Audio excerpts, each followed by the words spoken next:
So good evening, ladies and gentlemen. Yes, I'm not Professor Barry Cooper, but I am a professor of music. I'm the head of music here at the University of Manchester, and I've been asked to introduce Barry to you, which is a great pleasure.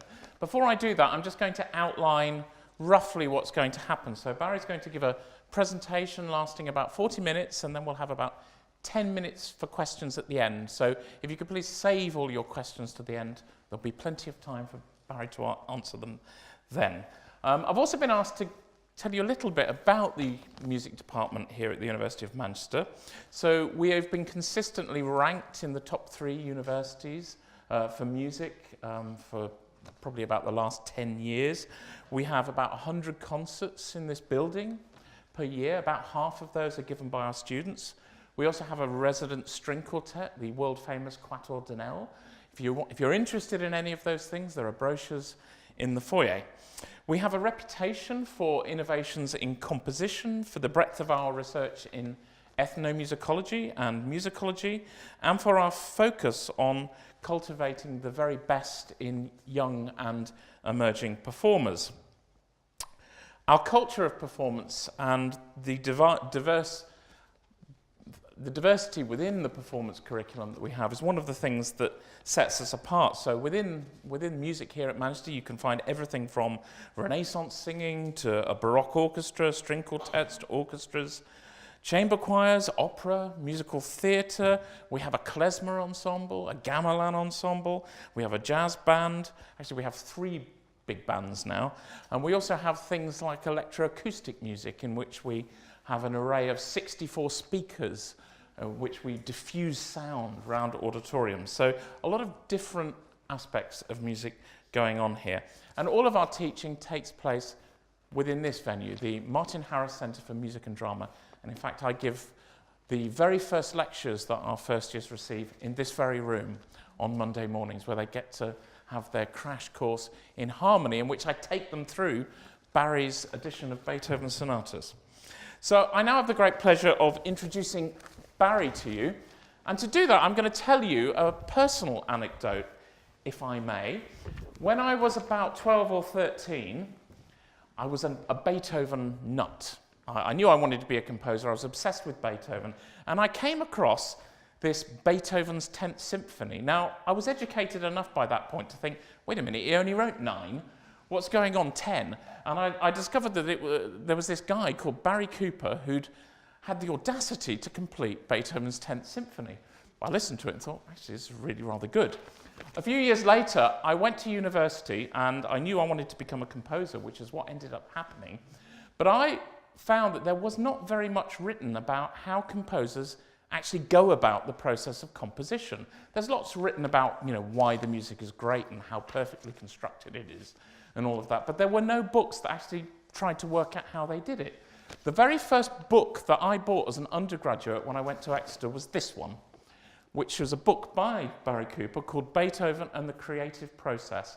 And this book changed my life because it was the first book that I ever read that tried to get inside a composer's head and work out how they actually do it. And so I went through my university life not knowing Barry, but him being an idol of mine. And then 10 years later, I had the pleasure of coming to my first teaching position here in Manchester to find that Barry was going to be one of my colleagues. Now, Barry came to the University of Manchester in 1990, and he's best known for his research on Beethoven. I think it's fair to say he's recognised probably as the #1 Beethoven scholar in the world. And if you think about how many people there are studying music and how important Beethoven is, that is quite an achievement, to be the #1 scholar in Beethoven research. He's published scholarly performing edition of Beethoven's 35 piano sonatas. Those of you will know that there used to be 32, but Barry found another 3 that were lying around, so there are now 35. He's completed the previously thought lost movement of Beethoven's String Quartet Opus 18, number 2, which I think we're going to hear a bit about today. So, great scholar, great personal idol of mine. You've got something really great in store for you. Professor Barry Cooper.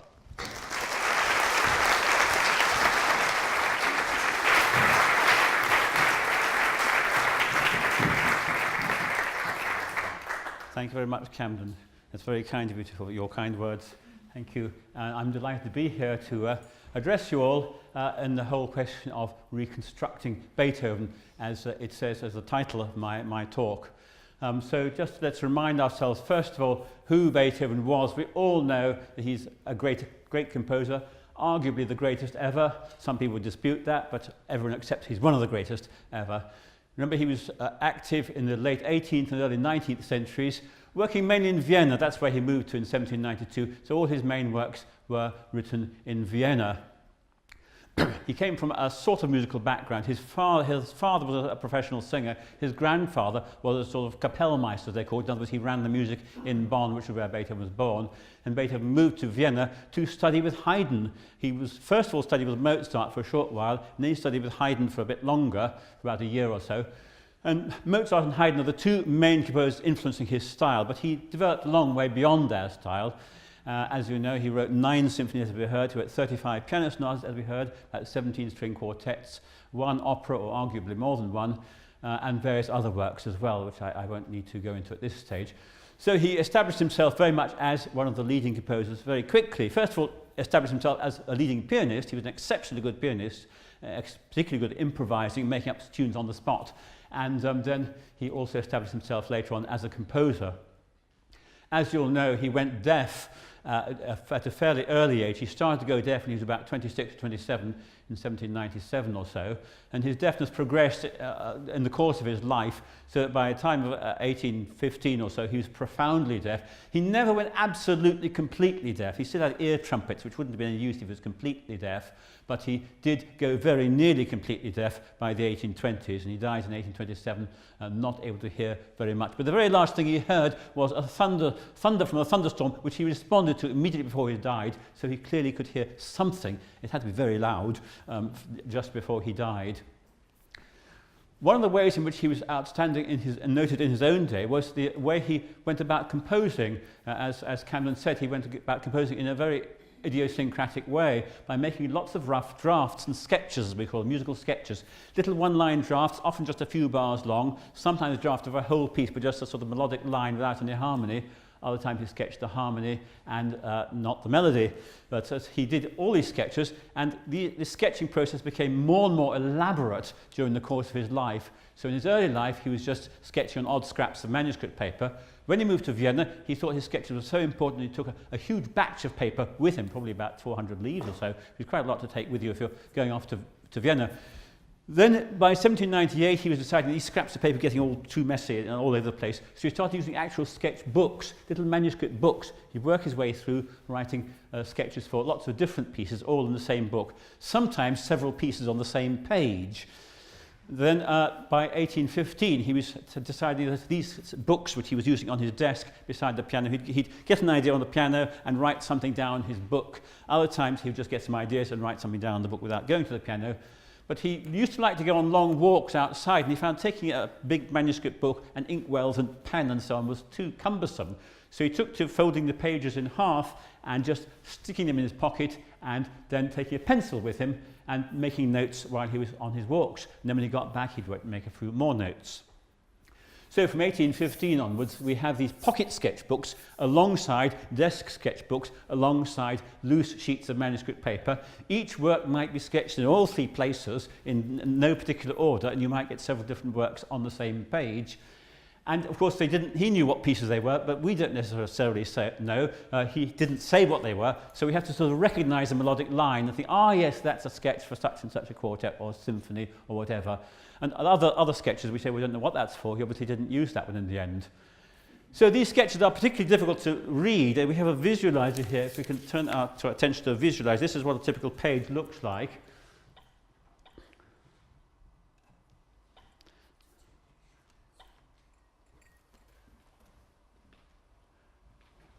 I didn't back the bit in the corner. That's disappeared. You see, so you have a little bit of the second movement of a piano sonata here, the beginning of the finale here. That word says rondo. You wouldn't think so. You just see the word R. And then beneath there are sketches for other works. So it's all a bit of a muddle, and a few sketches for the finale there down at the bottom. So that's a typical page out of one of his sketchbooks from 1801. This particular sketchbook actually was particularly unfortunate because after he died, these sketchbooks were preserved. So there are about 10,000 pages of these sketches, so it takes a long time to wade through them all. No one's done so yet, but they've had a quick look at most of them, but not looked properly. 10,000 pages, many of them in sketchbooks. This particular sketchbook, the person who bought the sketchbook then tore out them page by page and sold them off at a profit. So this particular page is not found anywhere near where the adjacent pages were, and so scholars had a great time trying to work out which page was opposite which page because of the ink blots and the stitch holes and the stave ruling and things like that. So that's a page from 1801. By the time we get to this pocket sketchbook, these are all in pencil, as you might be able to see, even more difficult to decipher. Here, down here it says third quartet, but you wouldn't be able to read that very easily, but you have to try and decipher that. So that's the task of trying to make sense of the Beethoven sketches.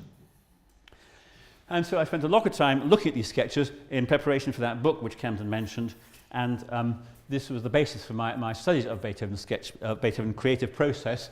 By looking at these things in great detail, you can see how he put the work together. He had this idea, then this idea, and then this was a later idea. And it's a fascinating insight into the music itself, and it helps you to understand what he was coming from. It helps to give us a kind of authentic listening to the piece, if we see where he's coming from, rather than just looking at the piece with 21st century ears and eyes. I say amongst these sketches are all sorts of interesting things which are not necessarily complete pieces. One of his early works, though, a set of string quartets, Opus 18, which Camden mentioned briefly before. Opus 18 he began in 1798, and this was the first time he'd used sketchbooks. I think he decided that string quartets were really rather hard to write, so he wasn't going to write a set of 6 quartets on loose scraps of paper. He better have manuscript books. So he sketched these, and of course these come out, we can work out what order they were composed in because you can see from the sketchbook. And number 3 of 18, Opus 18 was composed first, then number 1, then number 2, then number 5, then number 4, then number 6. So he sort of changed the order around eventually. By the time he finished number 6, he was getting rather better at writing quartets. So he wrote to someone saying I've revised number 1, because I've only now learned how to write quartets properly. And so luckily the early version of Opus 18 number 1 does survive, and it's fascinating to see the difference between that and the standard version. Lots of little changes, no major changes, but a lot of little changes. Practically every bar is altered in some way, and the texture has changed, all sorts of things. So it's a really good instruction on how to write a string quartet. Opus 18 number 2 is even more curious because the sketches from 1798 show a rather different slow movement from the one we are now familiar with, particularly the middle section. And clearly the middle section of this slow movement was actually composed in 1800, because the sketches for that were in the 1800 sketchbook. So the sketches for the early version though, were in the 1798 sketchbook. So what about this early version of this movement, this early movement? Well, the movement, unfortunately, is lost, as Camden said, that the actual complete manuscript is lost, but the movement was certainly completed, and so I thought it might be possible, by looking at the sketches we have, to work out roughly how the original movement went. And I worked out eventually that there seemed to be 74 bars for this movement, and some other scholar had also worked out that there were 74 bars, so I think we must probably be about right. So these bars, some of them showed the melody, some of them showed the harmony as well, some of them just showed 2 parts, some of them showed 3 parts. I thought, well, it should be possible to try and reconstruct the rest of this movement and get pretty close to what Beethoven wrote. So I had to go at doing this, and we got finally a result. One of the most surprising things is that in the final version,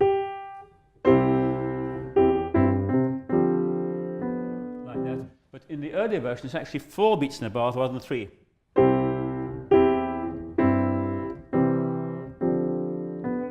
so on like that. And we might just be able to hear a little bit of that if we can get our technician to assist with the memory stick it comes on. When I got it reconstructed, I got the Quatuor d'Anel to play it for us, and so what we're going to hear is the beginning of this slow movement, played by the Quatuor d'Anel the first time my reconstruction was performed. This was about 6 years ago.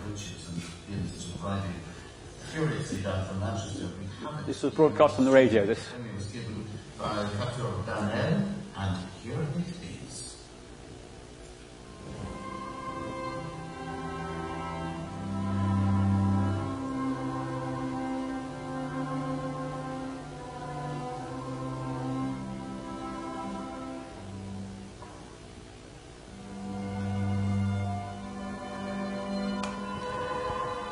Can we wind it on now to about 2 minutes? Can we wind on about 2 minutes? If we wind on to about 2 minutes.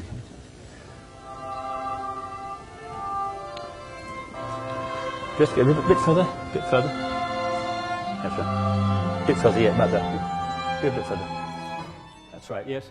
This is the end of the first bit, which I say is a different version. The middle section we're going to hear now is one he jettisoned completely, so you've never heard this before. It's not on the normal recordings.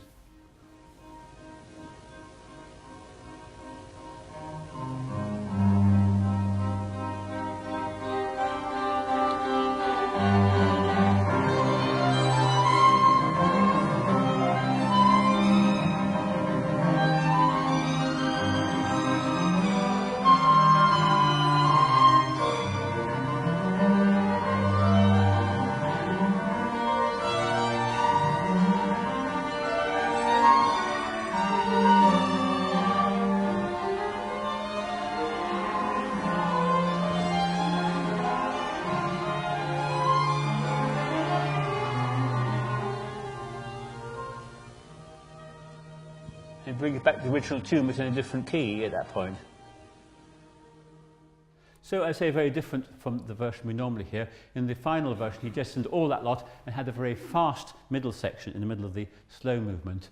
So I say, okay, this bit is probably not quite as good as even in Beethoven's version. Obviously, he thought he could do better than he did. This is only a reconstruction, so some of the notes are mine, but I say there's enough in the original sketches that one could put together a plausible version, so long as you know your harmony. Of course, I spent a long time studying harmony in general. I also studied theory books from the 17th and 18th century, so not just relying on modern harmony books, but harmony books of Beethoven's period. And I also spent a long time studying Beethoven's own style, trying to absorb every aspect of it, so that put me in a better position than I would have been otherwise to try and reconstruct this sort of music.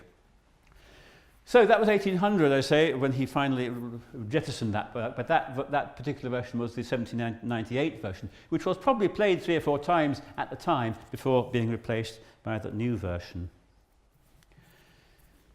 Let's move on now to 1808.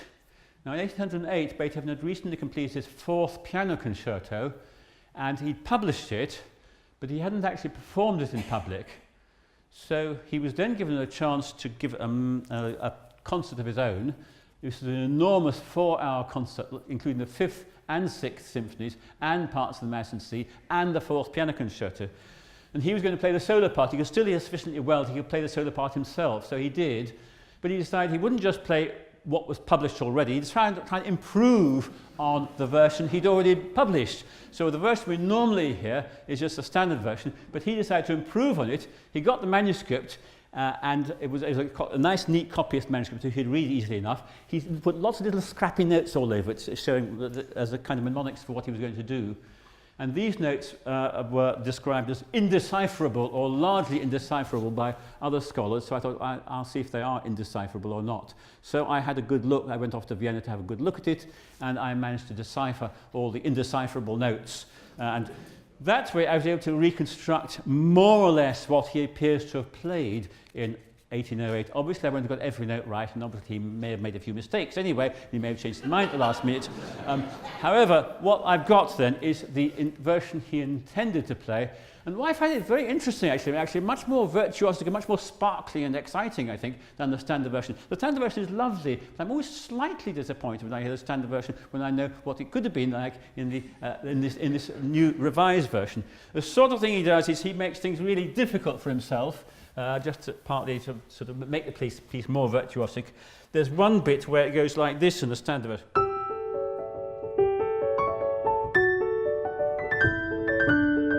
Like that. He decided he could do more than that. So it says some.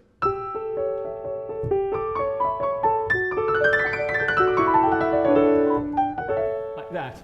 A whole lot more extra notes, as you can see. And someone, his pupil Carl Czerny, heard this, and he noted down that Beethoven seemed to have played far more notes than were written. And another thing he does, a normal trill, you have to go like that.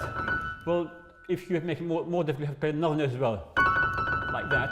Well, Beethoven was fond of writing double trills, so you've got to do 2 trills at the same time, just one end. Like that, that's more challenging. That Beethoven really invented this idea of double trills. To make things more difficult still, in this 1808 performance, he decided to make the trills hop around. Like that. Just to make it more spectacular. So I say all sorts of interesting things. So we got this version reconstructed from these little scrappy notes, and we've had it recorded and performed. And the first performance of my reconstruction was actually given by my colleague David Fanning, who is still on the staff here. So that was done in about 1994. So once again, reconstruction of a different sort from the string quartet. Let's move on now to 1820, when Beethoven was writing the Missa Solemnis, his great Mass in D, one of his greatest works. He described it as his greatest work, and many people would agree with that assessment, his greatest work. And when he was composing this, there were various other things in his sketchbook, of course, and I was looking through his sketchbook alongside the Missa Solemnis sketches, and I found a curious series of chords.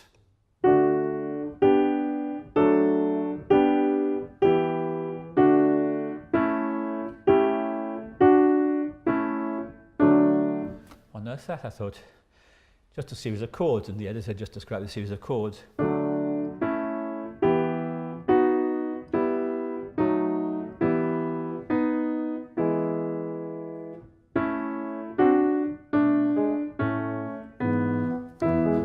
I recognise that bit.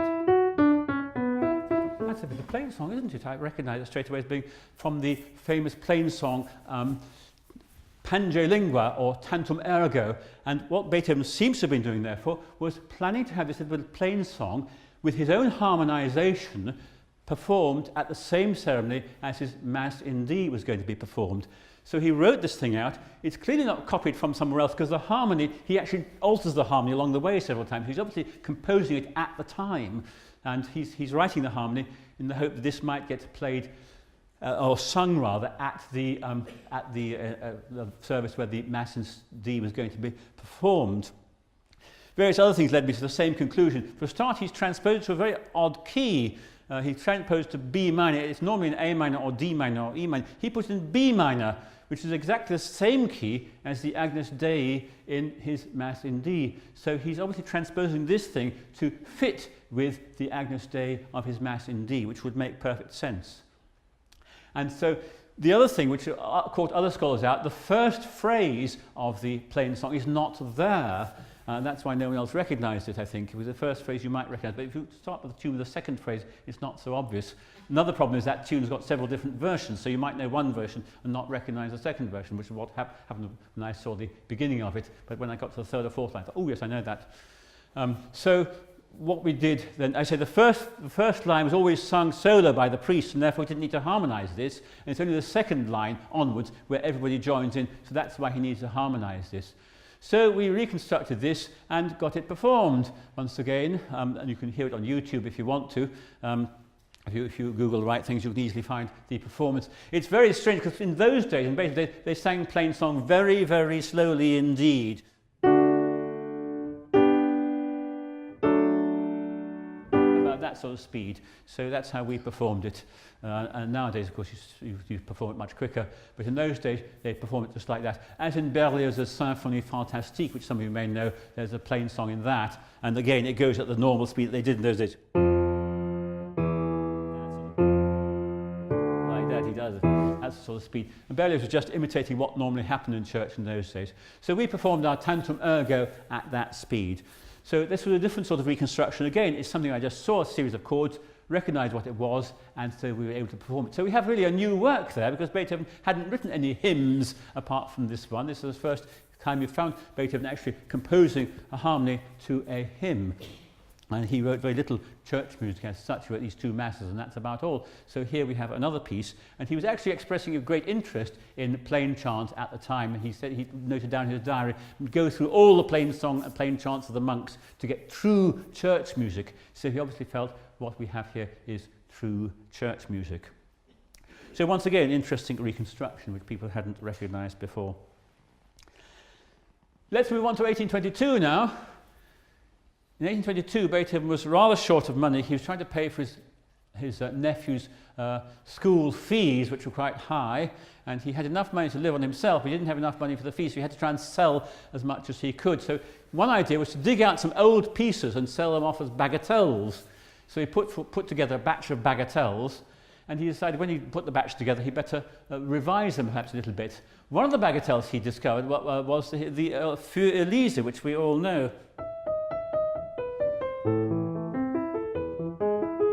One of his best known pieces of all. Just about everyone who ever has piano lessons learns that piece. So that was one of the bagatelles he came across. Unfortunately, he'd given away the manuscript to this Elisa, because Für Elise just means for Eliza, and so he'd given away the original manuscript to Elisa in 1810 as a memento. He actually wrote on the manuscript for Elisa as a memento from Ludwig van Beethoven, 27th of April, and it must have been 1810.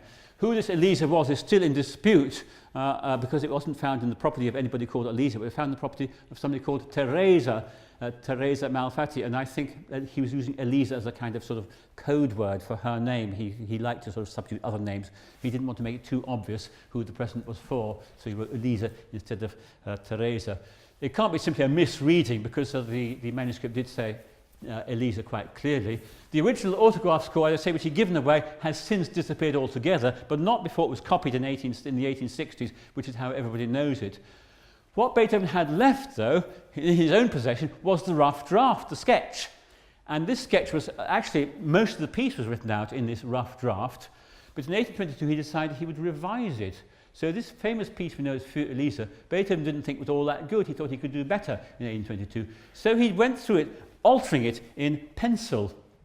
And so it's easy to see the ink bits belong to 1810. The pencil annotation, when he decided he'd revise it, belonged to 1822. So we actually have an improved and updated new version of Für Elisa.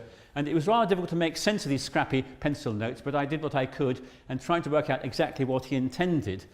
One of the most striking things is that in the usual version, the left hand comes in on the strong beat. He decided it was much better if the left hand came in a little bit later than that, so like this.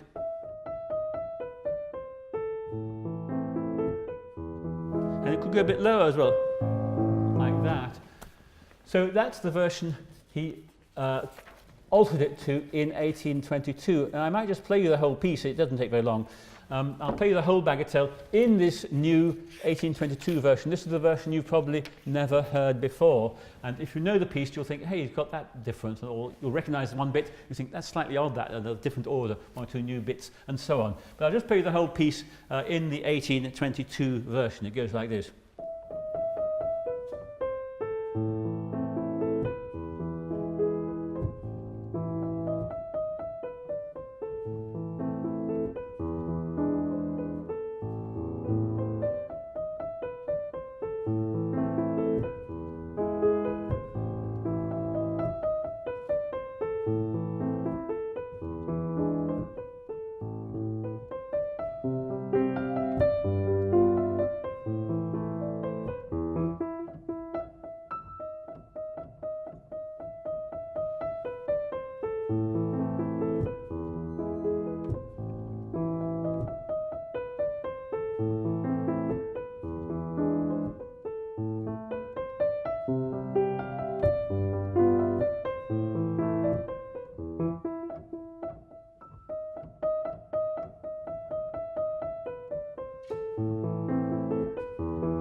So,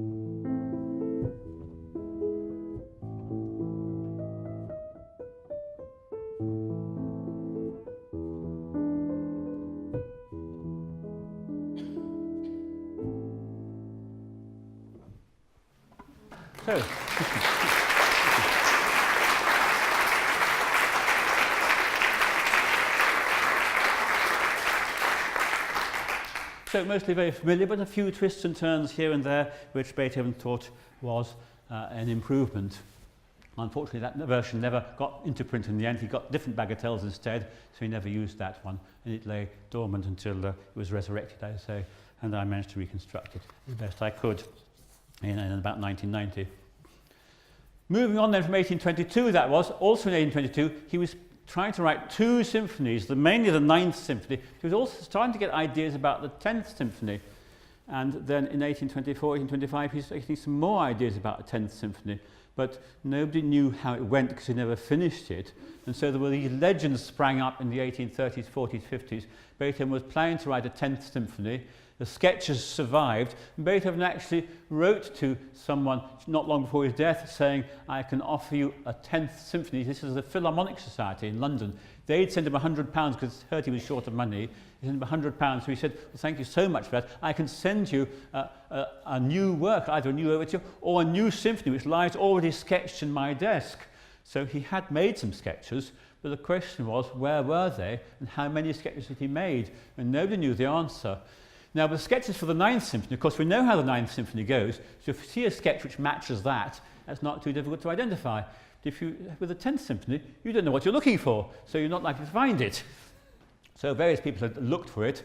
A man called Robert Winter finally wrote an article saying, where are the sketches for the 10th Symphony? He came to the conclusion Beethoven never did anything more than just think about the 10th Symphony. Well, when I was working for this book, I wasn't looking for the 10th Symphony, but I was looking out for it just in case. And I looked at some sketches from 1825, which is after the 9th Symphony, and it said Symphony. I thought, well, maybe that's part of this 10th Symphony. I looked a bit harder. Well, yes, it does seem to be part of a symphony because it's got several things like reference to horns, reference to string instruments, reference to wind instruments, first movement. What else could it be other than a symphony?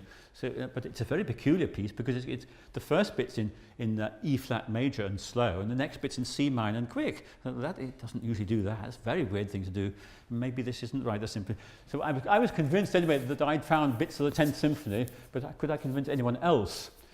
I got back home and had a look at the descriptions, and a man called Karl Holz had said he had heard Beethoven play the first movement of the 10th Symphony on the piano. And Karl Holz said, it's a very peculiar movement because the first bit is a slow bit in E flat major, and the second bit is a quick bit in C minor. So I thought, well, Holz hadn't looked at these sketches, so what I found is clearly the 10th Symphony sketches. And another scholar, Karl Brandenburg of the Beethoven House, found some more sketches about the same time. The ones I'd found were from 1825, and the ones he'd found were from 1822 and 1824. So I thought, if you put all these sketches together, you've actually got quite a bit of the movement, haven't you? So I put them all together. We had about 250 bars of sketches altogether by the time we put them all together. Some of them duplicated each other, some of them contradicted each other, some bits are missing, but the main cornerstones were there. The main theme of the slow bit was there, the main theme of the fast bit was there, a secondary theme of the fast bit was there. It was quite clear from the sketches what the structure was going to be: a slow introduction, then a fast bit, then a return of the slow bit with perhaps elements of the fast bit in there. And there was one sketch for the ending as well. So, the end of the first movement. Also one or two very brief sketches for possible later movements, but nothing very substantial. But I thought, well, at least we've got 250 bars of sketches for the first movement, more or less. And even if we exclude the duplicates, we've still got quite a bit. And of course, any bit of a symphony which we hear once, the theme's going to come back a second time probably in the recapitulation or something like that. So most themes, although they only sketched once, might appear 2 or 3 times in the course of the movement. So working on that, I thought, well, somebody ought to put all this lot together and try and reconstruct a possible 10th Symphony first movement. I thought, well, who could do this? I thought, well, if I don't do it, somebody else will probably do it, and they'll probably do it very badly. So, so I thought, well, I'll have a go and see if I can do it any better than anyone else, or see if I can do it at all, in fact. I was very unconvinced I would be able to do it. Well, I'll get started anyway and see what happens. I got as far as halfway through the first movement. I thought, well, I'll take this to an academic conference, see what they say. And they might have said, no, that's terrible. But they didn't. They said, well, that's quite interesting. Well, you're going to do the rest. I said, well, I'll have a go. So I had to go, and eventually I got the complete first movement in piano score. Then I had to orchestrate it, which took a long time, 4 bars an hour, about 500 bars. So it didn't take a long time, just the orchestration, even after all the preliminary work. So word got round, I had then reconstructed this first movement of the 10th Symphony. And the Philharmonic Society, which Beethoven had promised his symphony to, they rang me up and said, "Can we have our symphony, please? Beethoven promised it to us." So I said, "Well, if you want it, it's not Beethoven's 10th Symphony, it's only my reconstruction of one movement." They said, "Nevertheless, it's as near as we're likely to get. So can we have it as a performance?" So I said, "Well, yes, I'd be delighted." So they had the first performance of this, my reconstruction of the first movement of the 10th Symphony, was duly given by the now Royal Philharmonic Society in 1988, and since then it's been performed all around the world.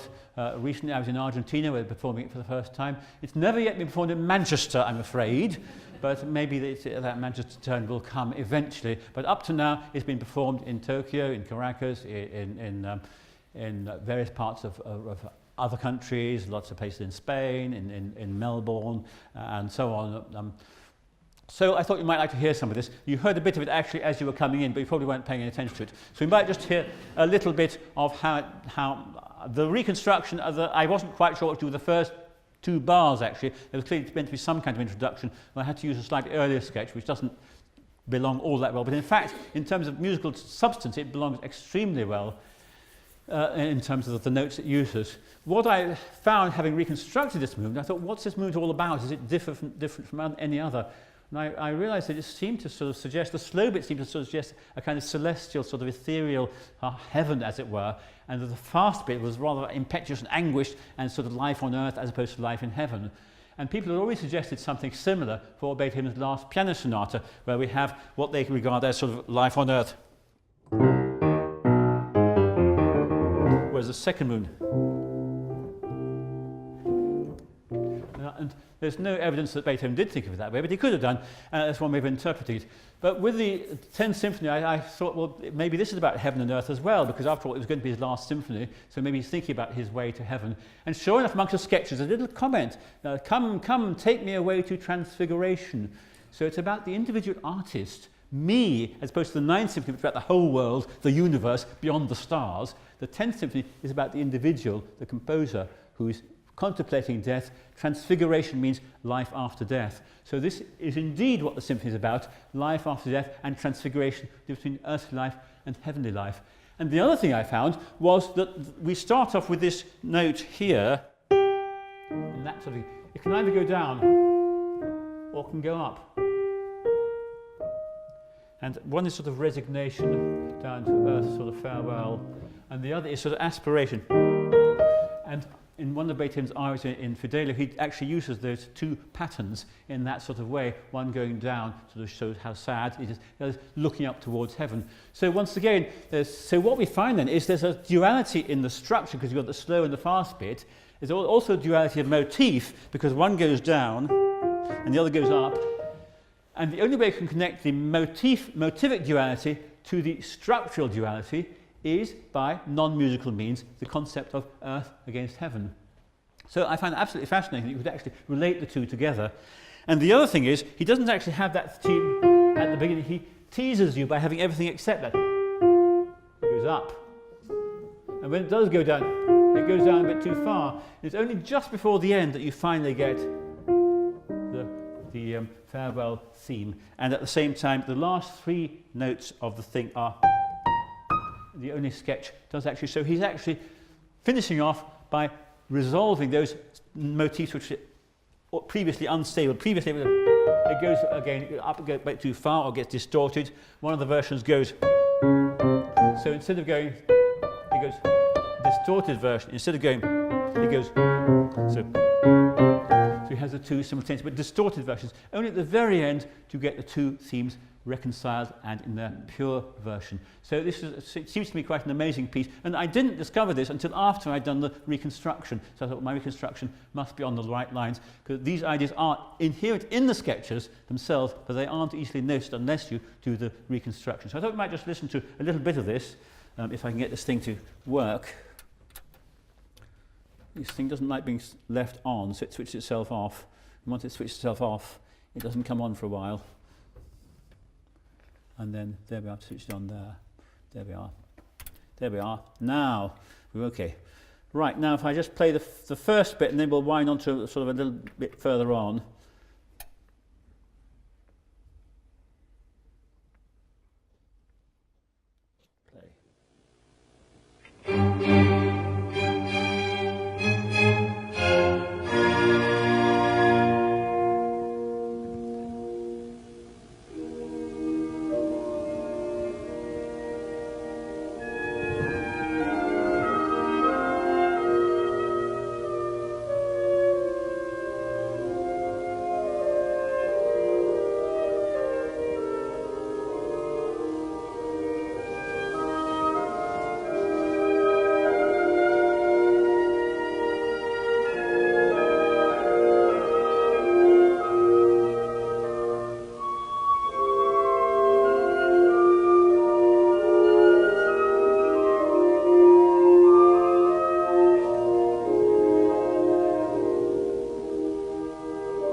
I might just wind on a bit at this point. I'll wind on to near the end of the slow introduction.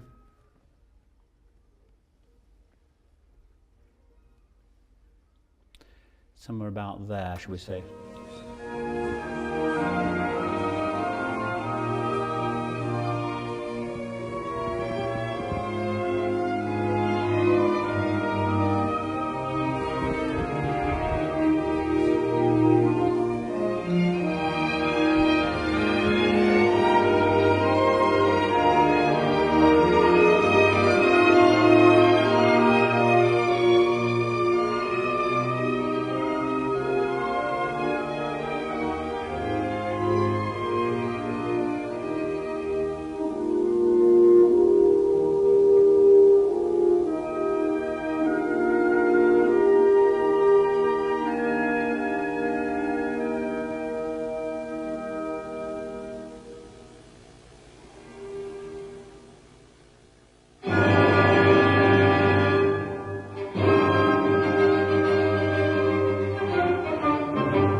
That's a bit I mentioned before about the distorted version, those two themes coming simultaneously. Let's wind on to near the end now.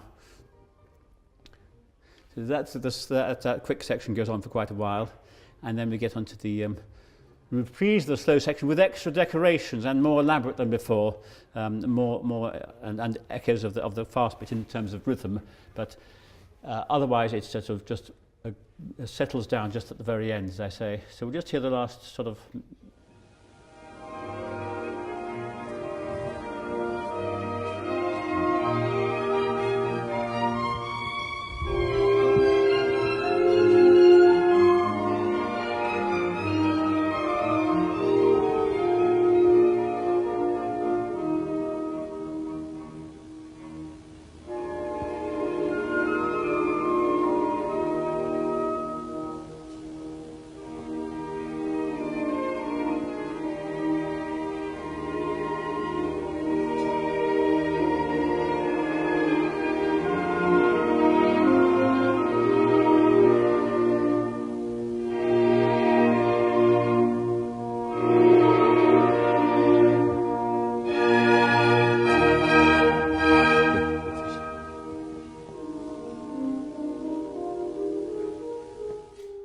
here's your theme.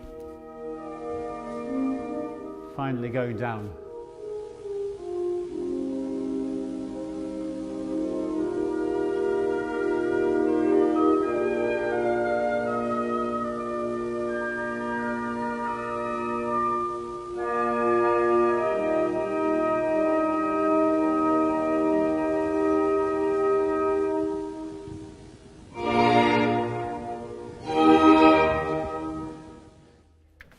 So, as I say, that's an excerpt or two from the symphony. As you can see, there are 5 different situations, each completely different from the other, each finding things amongst the sketches which you might not expect to find, not simply rough drafts for works which he finally finished, which are then interesting themselves and lead to books like that, but also other things you're not expecting to find, which lead to works which you wouldn't have heard otherwise, and you've heard bits of 5 such works already today. So, thank you very much.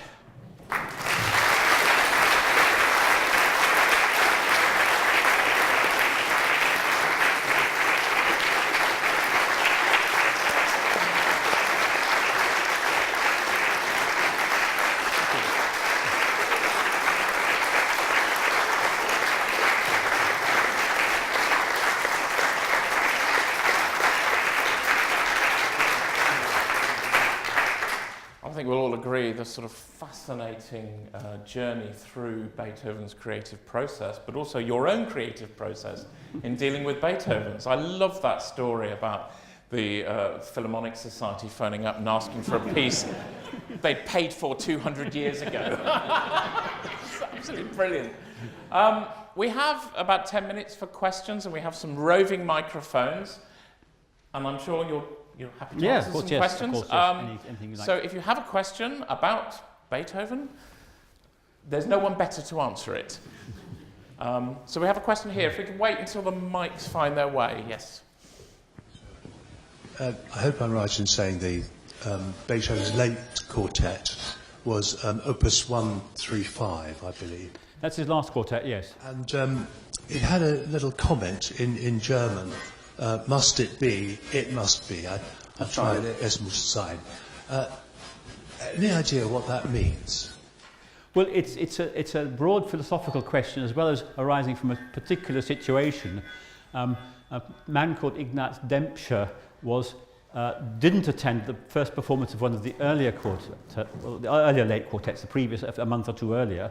He thought, well, I can get the parts from the performers and I get it performed at my place, so I'm not going to pay to go to there. So he said, so, can I get the parts? And Beethoven said, no, if you can't have the parts unless you pay for the thing you didn't go to. So he didn't really want to do it. He said, must it be? And so he actually asked Beethoven. Then we find the conversation actually in Beethoven's conversation book. Remember I said he was deaf? We have the conversation books. And someone writes down, he asks whether it must be. And Beethoven says, yes, it must be. He actually wrote a little canon, a little piece of music saying, yes, it must be, out with your wallet. And having done that, he then decided that would be a rather good way of ending the quartet. Have this sort of mysterious sort of question, must it be, the sort of inevitability. And he headed the thing, the difficultly taken decision. So that's what the last movement is about, the difficulty taken decision. Must it be? Yes, it must be. So the movement actually expresses that. So here Beethoven is expressing something very specific, and he actually tells us what it's about. So that's what that last movement's about. Yeah, thank you for the question. Yes. Yeah. There's one up there and then one down here. How much of the 10th Symphony is known about or has been reconstructed apart from what we've just heard? What you just heard, as I say, the first movement. As I said, there are several possible ideas for later movements. Someone has tried to reconstruct the second movement, but they haven't got very much to go on. And of course, we're not sure whether that would have been the second movement or not. I don't think they've done it very well, but they've had a reasonable attempt at it. So there is a second movement. Someone has, Gert Prengel has done a second movement, which I'm told by other people is not all that good. I've seen the score. It looks okay, but it's not all that good, I think. And as I say, it's not definitely the second movement. It's an idea for the second movement. But with the second movement, we've got the first 16 or 24 bars, but that's all we've got. So trying to create a whole movement from 16 or 24 bars, I thought of doing it. I thought, well, it's not really worth doing that because you've got so little to go on. But here, in the first one, I've got 250 bars. He's only got 24 bars. He's got a difficult task to try and make it sound convincing. So there are those, and one or two other people try to invent a third and fourth movement to go with it. But I say that's about as far as we've got. There's one down here, please. Hello.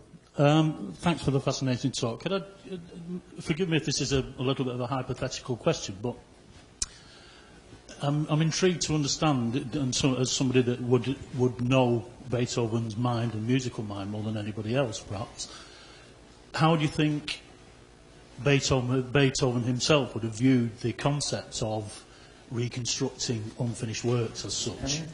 Excellent question. He never expressed any objection to it. I think if he looked at Barbach, he would have said, well, you shouldn't have done it like that, you should have done it like this, and you should have changed this, and this bit here isn't very good. But I don't think he objected in principle, because after all, he was saving all these sketches. He could have chucked them out like Mozart intended to. Well, he saved all these sketches. That kind of led me to the question, really. Did you think that was the intention for him to leave that for somebody to reconstruct it and finish it for him, or not? Well, I think he was hoping to finish it himself, of course, but you can't finish it yourself without having the stuff there. I think his initial idea was that since these were sketches, there might be something amongst these sketches. It takes too long to sort them out, so just to let them pile up. I think towards the end of his life, he was saving them because he knew they could be sold after his death and provide an extra legacy for his nephew, because he wanted to make sure there was enough money for his nephew, and there was indeed, but the sketches themselves sold for very small amounts. He didn't ever express any objection to completions of this sort, and there have been other ones done. And also something else that occurred to me while you were talking about the theme of transfiguration and everything else in the last symphony. Do you think that was a little bit of a foresight for him to say, well, yes, this is, you know, the theme itself sort of interlinked with the fact that he perhaps wanted somebody to finish it for him, or not? Well, I think he was hoping to finish it himself, so he wasn't particularly wanting anyone to. And I think he would have said, well, it's very difficult for anyone else to finish a piece like this. He did express views about arrangements. He said you shouldn't really make an arrangement from one group of instruments to a different group unless you're as skilled as the composer himself. So he wasn't really very keen on arrangements. He said you have to be really good to be able to make these arrangements. So as I say, he didn't disapprove in principle, just thought it won't be all that good. And he would say that about my reconstruction. They're not all that good, but as I say, if we got that or nothing, well, if you've got that or nothing, it's like a deaf man can hear something, even if not very much. It's much better than not being able to hear anything. And before I'd done the reconstruction, nobody had an idea what this symphony might sound like. So my reconstructions enabled people like you to get some inkling, at least, of what the symphony would have sounded like, which otherwise the sketch would be completely wasted otherwise. Well, it does sound very much like Beethoven. Well, thank you. It was meant to. Thank you. So this one and then this gentleman. Just following on that point, really. Thank you. I was impressed by the lovely slow introduction to the movement that you played at the beginning. It sounded to me as though he's going right back to his Haydn-esque roots, like as he was using the first two symphonies. But I was very, very startled by the second subject that came in then, which I think you suggested was in a different key and a change from major to minor. The loud bit, yeah. Now that to me is right out of character. Really? Yeah, absolutely. Yeah. I can't remember him doing that, changing so dramatically in the beginning of a symphony. So I'm just wondering whether you'd agree with that, or whether you think that the new musical world he'd explored from the Ninth Symphony onwards to the late quartets allowed him to enter an area where he could invent new rules. Well, the thing is that when I hadn't come across the 10th Symphony, I thought, well, if I come across it, I'm sure it'll sound just like typical Beethoven, and yet it won't sound like any of the other 9 symphonies. So you're quite right, it doesn't sound like the other 9 symphonies, and yet I couldn't envisage a work which sounded typical Beethoven, but didn't sound like the other 9 symphonies. But when I come across it, sure enough, it does sound like typical Beethoven to me, the bits I saw, and it also is different from other 9 symphonies. So you're quite right, he doesn't do anything like that in the symphonies, but he does in 1 or 2 other works. Yes, like the B-flat sonata. Particularly mentioned the E-flat major sonata, which begins gently. And then later on, it suddenly goes like that, except with the right notes. Suddenly bursting in, and there's another work, the cello sonata, opus 102, number 1, that begins with a gentle C major, like that, and it suddenly launches off into an A minor, sort of suddenly contrasting. So he's done that before, but not in a symphony. So he's picking up his own ideas, but not from a symphony. Had anyone dared to do it in a symphony? Not quite like that, I think. No, not as far as I know. I find that very, very startling. Well, it is startling. That very big chord is clearly in the sketches. Otherwise, I wouldn't have probably dared do that if I hadn't seen the chord there. FF, marked fortissimo in the sketches after the gentle, slow bit. FF, big chord, and then onto C minor. So it's quite clear that was his idea, not mine. This gentleman here, Well, please. thank you for an exciting talk and exhilarating piece of work. And along the same lines, all the old masters, there are no recordings. How do people guess, or do you guess how the dynamics of the piece should be? Because that's like this one. You guessed like that. Very well timed. Very well dynamic, yes. It might affect the piece. Sometimes it's actually marked. I say that big chord was actually marked fortissimo, and sometimes he does mark dynamics even in the sketches. Other times you just have to know, well, what bits are likely to be soft, what bits are likely to be loud, and the dynamics usually reinforce the musical shape of the melodic shape and harmonic shape. Dynamics usually tend to reinforce that rather than contradict it.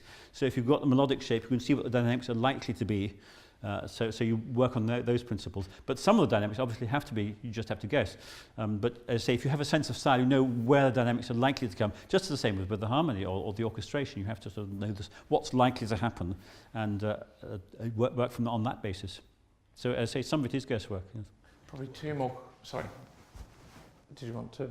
No, said that being deaf as well. Being deaf. But I say you can do it very much by looking at what because he knew what music sounded like. He could read a score just as you can read a newspaper, and he knows exactly what the music sounds like, just as you know exactly what the words sound like when you see a text. So that's how he worked with it. Probably two more questions. Yeah. Then we should. So there's one up there.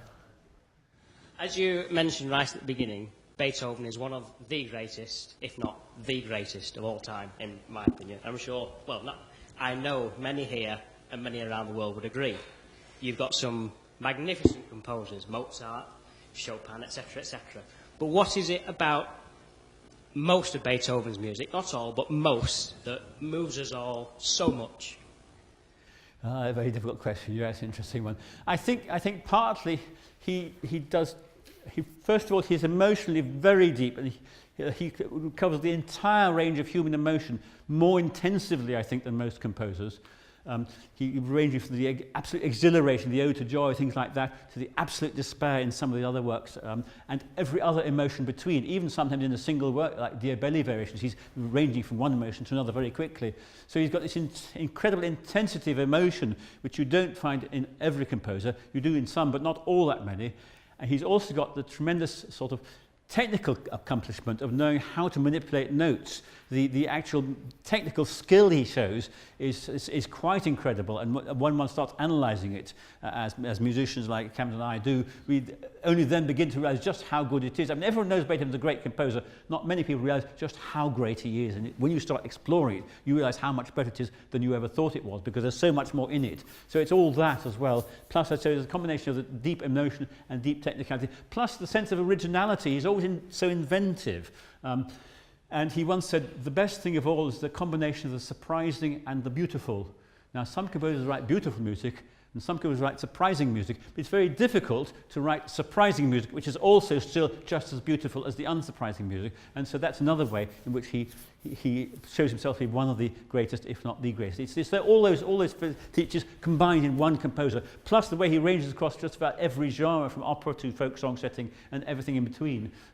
Whereas some composers, just I like Chopin, you mentioned, specialist in piano music, but he doesn't write symphonies. Beethoven writes symphonies and piano music.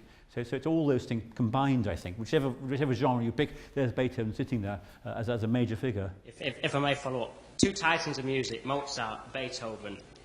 Who was it that said, Mozart writes for tomorrow, Beethoven writes for eternity?